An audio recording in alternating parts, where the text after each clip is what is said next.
Critics say that reliance on coal hinders Africa's progress towards a greener and sustainable energy future. To talk to us more about where coal fits in the green energy world, we are joined by Michelle. Michelle, thank you so much for your time. So you have this reliance on coal still that we're still seeing on the African continent. How do we balance that reliance with the fact that we're trying to move into this greener, sustainable energy world? Yeah, well, thank you for having me. It's good to be back. I think it's very interesting that we see reliance on coal as something that's bad, particularly when you've got, two of the fastest growing economies like China and India who are actually seeking to achieve self-reliance and independence. And they're actually looking to coal to help them with that. And I think part of the criticism, particularly when you hear that kind of phrase, is really that there's a view that coal can't be part of a clean energy transition. And in fact, it can. We know that up to 99% of coal pollutants can be abated with known technologies today.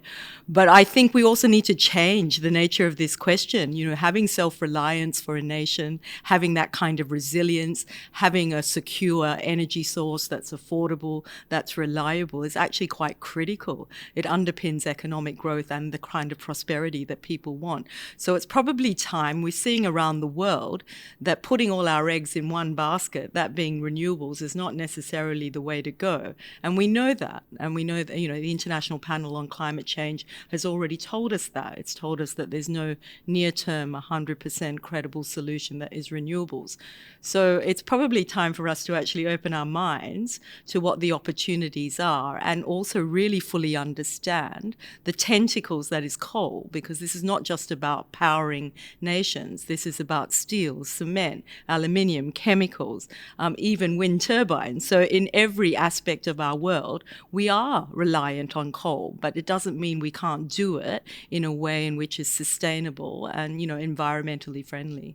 Let's unpack that. How do we do that? Because what I'm getting from that first response is that we need to change the narrative in the way we've been viewing coal in a way that almost changes the way we've been thinking about it, especially as we try not to leave communities behind, especially those that still, and I hate to use this word, reliant on it. Yeah. Well, I think the first thing is really to understand the technology and the innovation that really allows it to participate and qualify as part of an energy transition. For FutureCoal, we've really been developing over the last 5 years, a roadmap. We call it the Sustainable Coal Stewardship Framework. And what this demonstrates is what those available opportunities, processes, technologies, innovations are that qualify us to both contribute economically and environmentally. And that's in pre-combustion, combustion, and beyond combustion phases. And it looks and it really compels the coal value chain to really come together and educate all policymakers, whether that be governments, finance and investment, insurance, all the necessary, including our own industry actually as well, all the necessary players that allow coal to continue to contribute to the modern life. And it's really important to remind ourselves that the legacy of modern life has been coal. It's been underpinned by coal. But there's a future legacy that particularly the coal value chain across the world needs to really, get up and get behind, which is sustainable coal stewardship. We're going to have to evolve. We can't be the same, and we don't need to be the same. Those technologies and innovations exist, and we need to deploy it. And I think it's really going to be a lot about education, but it's also going to be a lot about coming together and imagining the coal business in a way that's not just about a producer-led coal business, a consumer-led coal business. It's about a value chain that really understands what this, and I think we've heard so many different words, whether you call it a critical mineral, a crucial mineral, and certainly not something that should be stranded, but should be seen as quite strategic. That it really needs to lead that evolution as we move forward and demand more of our modern life.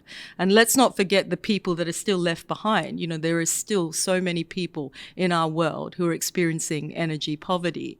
And that's actually, interestingly, even the more vulnerable people in rich nations are now starting to talk about energy poverty. So this is becoming a more compelling issue in many ways. When you talk about that education, and perhaps let's tie it with some of the conversations you're having with industry peers, with investors around here at the Mining Indaba, is that message, that education getting across? Are they finally starting to reimagine the way we view coal, or is there still some way to go? Look, I think they're having to reimagine it. These decisions, these policies, they've been they're going to be difficult to step away from and reverse. There's no doubt about it. But the reality is becoming much more compelling and harder to ignore. So I think for many of these discussions, there is more openness and willingness to understand what these things are. Also, I think there's a feeling that we have been a little narrow. We've been emotional about the issue. It's become tribal in many different areas. It's ideological. These are not ways in which we need to really discuss important matters such as energy security. We actually need pragmatism. And I think when the reality becomes that hard to ignore, the conversations do become a little bit more honest and clear and less emotional. And I'm hopeful. I think I'm having better conversations than I was 2 years ago when I spoke to you, maybe even last year. But I feel that we also, as an industry, as a value chain, have had to also come up with a much clearer way of communicating. And that's where sustainable coal stewardship has been a really important way forward to demonstrate how we can all get involved in a way in which is responsible. Speaking about conversations that are honest and clear, your panel discussion focused on coal's position in relation to uranium. What's the message there that you want the audience to walk away from? Yeah, well, our message has never changed. I mean, as you're aware, and I think we spoke about this last year, many of our members are in renewables and other kinds of energy. So from our perspective, all fuels, all technologies. If uranium provides an important baseload and it's affordable, and of course it's going to be reliable, but if it's affordable and it's the right way forward, we should have it. I think the lesson here for every nation, no matter where you are in the world, is don't put all your eggs in one basket. You need baseload energy. If you need baseload energy, you should also be thinking about diversity of energy sources. You don't want to be vulnerable, and you don't want to be in a situation where you're not feeling like you can actually grow your economy, provide the economic growth and prosperity that everybody deserves and everybody wants. So we are all in favor of any energy source that's reliable and affordable and also contributes, to the environment in that responsible way. And I think it's up to nations to decide what that mix looks like. If uranium is part of it for them, that's fantastic. If abated coal is part of it, we want to be there to support that too. But certainly we don't see anything that needs to be disqualified. We just think everybody needs to play on a level playing field and work out what's right for them. When you think about the idea of future-proofing the African mining industry, what does that look like for you? Yeah, I'm really loving this theme this year. I think future-proofing, and of course FutureCoal, I think we believe, well certainly, maybe should I say we believe? Maybe I should say I believe. Future-proofing for me is really all about energy. At the moment, I think we really need to think about energy across the world. But look, innovation and technology, a spirit of diversity, and a conversation that's got to be about collaboration. I think we are in different times. And I'm sure that everybody feels that geopolitically. But we need mining. Our modern life now and our interconnected, global supply chain, we need mining and we need each other more than ever. So I suspect future mining and future-proofing mining is all going to be about collaboration and working out how we can share those challenges and also those opportunities. In many ways, we need more collaboration now than we ever had, even though we seem in such turmoil.